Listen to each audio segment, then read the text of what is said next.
Happy Tuesday, friends. I'm Andy Ross, pastor at Northminster Presbyterian Church in Tucson, Arizona. And I remember the days that I would go flying, air travel. And just to prove it, I have here, this is carry-on luggage. This is the cool stuff you take with you on the airplane and you put in the overhead compartment. Right. And why am I talking about air travel and carry-on gear? It's because, I used to, when I was young, I thought air travel was the most fun thing ever. But as I got older, being 6'1", sitting in those tightly cramped seats on an airplane, making your way through an airport, airports have sort of become patience places for me and for many. There's that guy in a hurry who runs into you with his roller bag. There are the kids who are out of control and they smear their ice cream hands on your leg. There's the rushing to catch a plane.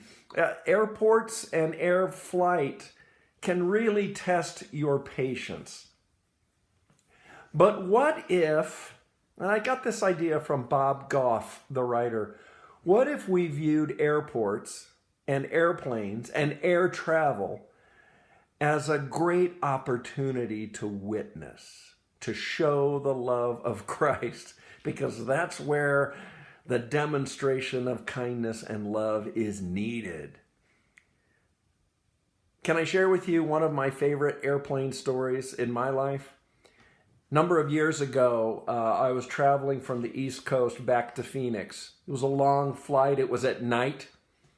The plane was not very crowded. There were just a few of us very tired, exhausted travelers wanting to get home. I started up a conversation with the flight attendant, told her who I was. And yes, because I am a grandfather, it's a part of our DNA. I showed a picture to her of my granddaughter, Isla, who I think was about 5 years old at the time. We just chatted. It was a nice conversation. I went back to reading a magazine.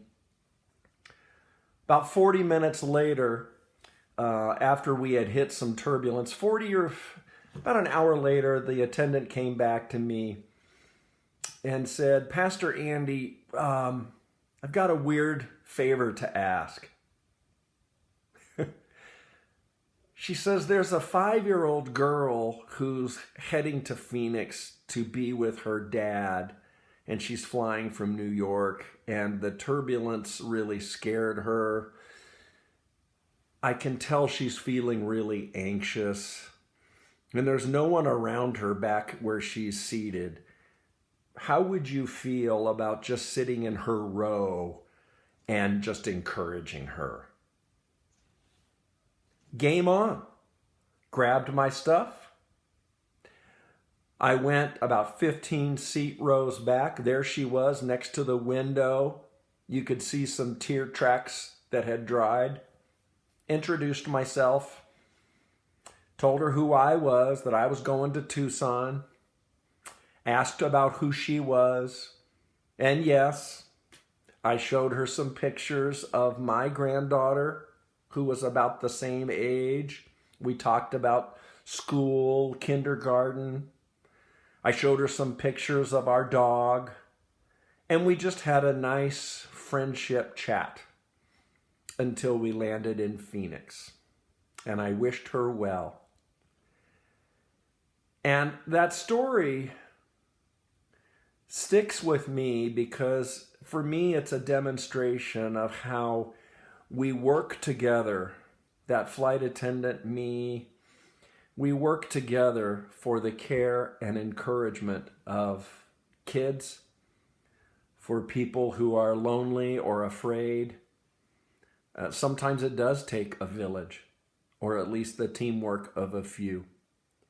When John the Baptizer was asked by some onlookers, well, how are we supposed to live? We see his answer in the 3rd chapter of the Gospel of Luke. John says, anyone who has 2 shirts should share with the one who has none. Anyone who has food should do the same. On this Tuesday morning, I want to ask, what do you have in your carry-on gear each day of life that you can share with someone else? Maybe it's a smile. Maybe it's a check-in of, hey, how are you? How are you doing?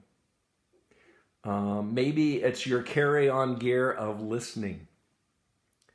Maybe it's a great carry-on item that asks, would you mind if I pray for you? Can I pray for you? Would you mind? Can I help? Airports are great places to practice and witness to the love of Jesus Christ.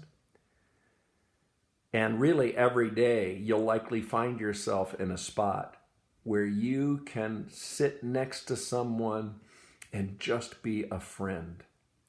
That's how we show the love of God. Have a great Tuesday. Travel well.